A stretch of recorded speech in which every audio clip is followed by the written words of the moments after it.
आज की वीडियो दोस्ती के नाम। गाइस, क्या होती है सच्ची दोस्ती, ये आज मैं सिर्फ आपको बताऊंगा नहीं, दिखाऊंगा भी। इस वीडियो को ध्यान से देखिए। एक लड़का है जो अपने ब्लाइंड दोस्त को यानी अंधे दोस्त को फुटबॉल के मैच में ले गया, क्योंकि उसे फुटबॉल का बहुत शौक था। अब वहां पर ना सिर्फ उसे वो ले गया, मैच में क्या चल रहा है वो उसे बता भी रहा है। और गाइस, अपनी दोस्त की आंखों से वो अंधा दोस्त मैच के मजे ले रहा है, मैच को एंजॉय कर रहा है। अब इससे ज्यादा सच्ची दोस्ती की परिभाषा मैं क्या ही दूं। गाइस, अपने दोस्तों के साथ, स्पेशली अपने सच्चे दोस्त के साथ इस वीडियो को जरूर शेयर करिएगा। क्या आप लोग आईपीएल देखते हैं? और अगर आप आईपीएल देखते हैं तो मेरे पास आपके लिए आईपीएल से रिलेटेड एक ऐसा सवाल है जिसका जवाब अधिकतर आईपीएल देखने वालों को पता तक नहीं होता। तो चलो मैं आपको सवाल बताता हूं, आप भी बताइएगा कि इसका जवाब आपको आता था या नहीं आता था। सवाल यह है कि आईपीएल की ट्रॉफी के ऊपर एक मैसेज लिखा होता है। क्या आप बता सकते हैं कि वो मैसेज कौन सा है और उसका मतलब क्या होता है? तो चलिए मैं आपको इसका जवाब बताता हूं। इसका जवाब यह है कि आईपीएल की ट्रॉफी के ऊपर संस्कृत में एक लाइन लिखी होती है। वो लाइन है यत्र प्रतिभा अवसरा प्राप्नोति ही, और उसका मतलब होता है यहां प्रतिभा अवसर प्राप्त करती है। क्या इसके पहले तक ये फैक्ट आपको पता था? और अगर नहीं पता था तो चैट सेक्शन में जरूर लिखिएगा। और पंकज त्रिपाठी, आज के समय उन्हें कौन नहीं जानता है, एक्टिंग इंडस्ट्री में एक बहुत बड़ा नाम है। एक बार उन्होंने अपने एक इंटरव्यू में एक बहुत ही जबरदस्त बात कही। उन्होंने कहा कि जब वो 10वीं क्लास में थे तो उनके पिताजी ट्रैक्टर खरीदना चाहते थे, लेकिन वो ट्रैक्टर नहीं खरीद पाए। लेकिन उस वक्त अगर उनके पिताजी ट्रैक्टर खरीद लेते तो पंकज जी के मुताबिक आज वो किसी खेत में ट्रैक्टर चलाकर खेती कर रहे होते और इंडस्ट्री में इतना बड़ा नाम नहीं कमा पाते। उसके बाद जो पंकज जी ने कहा वो आप लोगों को सुनना चाहिए।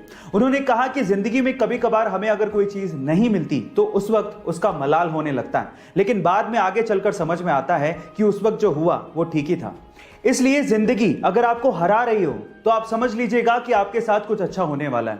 आपको पंकज जी की बात सुन के कैसा लगा चैट सेक्शन में जरूर लिखिएगा। और दुनिया के 4 अरबपतियों की 4 मोस्ट पावरफुल हैबिट्स में से हैबिट नंबर 3 मैंने ली है दुनिया के सबसे युवा अरबपति और फेसबुक, व्हाट्सएप और इंस्टाग्राम के ओनर मार्क जकरबर्ग से। वो ये कहते हैं कि मैं हमेशा अपने आप को चैलेंज देने में बिलीव रखता हूं।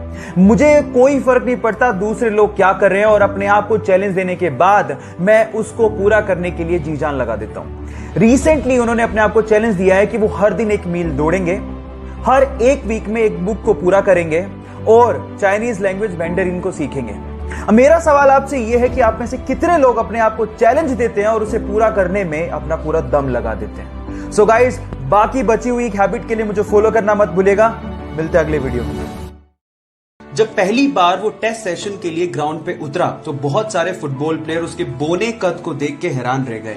लेकिन जब उसने परफॉर्म किया तो सब एक ही बात बोल रहे थे कि ये लड़का फुटबॉल खेलने के लिए पैदा हुआ है। बस फिर क्या था, बार्सिलोना क्लब ने उसे जिंदगी का पहला कॉन्ट्रैक्ट दिया। उसके बाद उसने जिंदगी में पीछे मुड़ के नहीं देखा। वो वर्ल्ड का मोस्ट वैल्यूएबल फुटबॉल प्लेयर बना।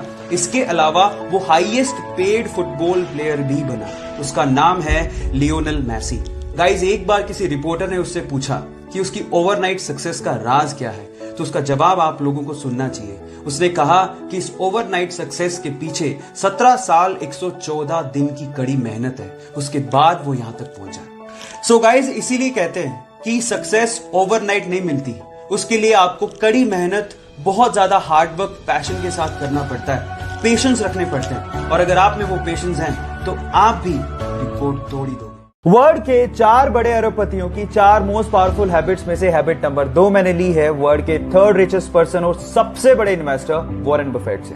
वो ये कहते हैं कि अगर आप किसी एक बड़े आइडिया को हाँ कहते हो तो आपको 100 छोटे छोटे आइडियाज को ना कहना पड़ेगा, चाहे वो कितने भी प्रभावशाली क्यों ना हो। हर इंसान एक ही समय में बहुत सारी चीजों पे फोकस नहीं कर सकता, इसीलिए किसी एक आइडिया पर फोकस करना तो इंपॉर्टेंट है ही, बाकी चीजों से अपना ध्यान हटाना भी उतना ही ज्यादा इंपॉर्टेंट है। इसीलिए वो अपने पूरे दिन में 80% समय में बुक्स पढ़ते हैं और बाकी समय में अपने प्रोफेशनल ग्रोथ पे ध्यान देते हैं। बस इससे ज्यादा कुछ नहीं। बाकी बची हुई हैबिट्स के लिए मुझे फॉलो करना मत भूलिएगा। मिलते हैं अगले वीडियो में। जब 1960 में भारत ने अपनी स्पेस एजेंसी इसरो की स्थापना की तो बाकी देश हम पर हंसकर बोला करते थे कि भारत जैसे गरीब देश को अंतरिक्ष प्रोग्राम्स की क्या जरूरत है। जब हमने रशिया और अमेरिका से सहायता मांगी तो उन्होंने साफ मना कर दिया।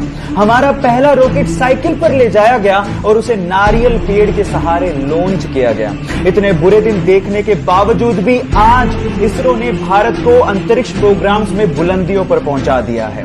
भारत 2013 में मंगल ग्रह पर पहली ही कोशिश में पहुंचने वाला पहला देश बना और साथ ही साथ इसरो ने 2017 में एक ही रॉकेट से 104 सैटेलाइट को लॉन्च करके रिकॉर्ड बना दिया और आज इसरो वर्ल्ड की रिनोन स्पेस एजेंसीज में से एक है। So proud to be an Indian. Michael Phelps ने 2000